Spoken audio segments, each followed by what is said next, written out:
networked with people who do produce food.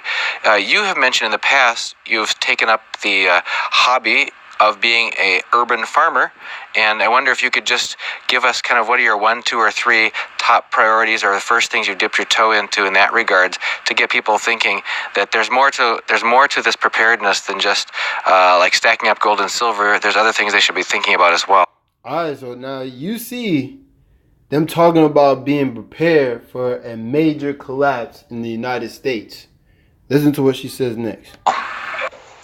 Well, I was never really much of a gardener. I might have helped my sister upon occasion or something like that. But seeing what was going on, and especially after 2008, I became an urban 2008 farmer in 2010, and thank goodness, because I had no clue what I was doing. So I've just been experimenting, quite a bit to learn how to garden. And you can do that again. You can do that at any level that you have the ability. So I'm fortunate enough. In fact, I moved out of a little 1,200 square foot condo into a larger house on a half an acre of property. So it's not like I have a ton of property either. And then I began to, I moved in like September, October, and I put in my first raised beds in February. So, this was a big focus, and it was because I know my research and I believe what I'm looking at. I started doing that, and it's been experimental for me. If you have like a small space, maybe you're in a condo. All right, so now she's getting into, if you don't have, a house, land like that, you could do it in your apartment or your condo and, try to be self-sufficient. Or maybe you're in an apartment. Aquaponics is fantastic because you can put in a fish tank, and then you can you can grow quite a bit of food vertically, in a very small space.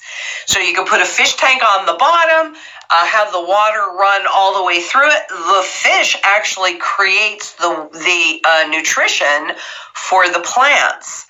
And what you and I were talking about, so I started that in 2013. I'm actually finally now, we've modified it a lot, but I'm actually getting food production out of it. And I'm in the process. So I will do a YouTube video on this. We started about 2 weeks ago to convert my swimming pool that had... Swimming pool. She's talking about a swimming pool, people. She's talking about a swimming pool.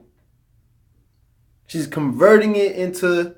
as a traditional swimming pool with chlorine and a filter and all that kind of stuff, into a food-growing swimming pond. This is outdoor. Food-growing swimming pond. We have to be honest with ourselves, man. Do we believe what these economists are saying in these so-called quote-unquote Europeans are saying about the world, or do we believe our lying eyes? Or is it an in-ground pool? Oh, yeah, it's 55,000 gallons. It was put in the 40s, so it's really a huge pool, but you certainly can do it on any size. It's an in-ground pool. They just put the liner in yesterday, and they're putting in the filtration. So I'll bring in, we've been taking pictures right along, but they'll be floating up. So basically, man, you just got to get ready for what's coming, man. Like, these people ain't playing. They telling you the truth.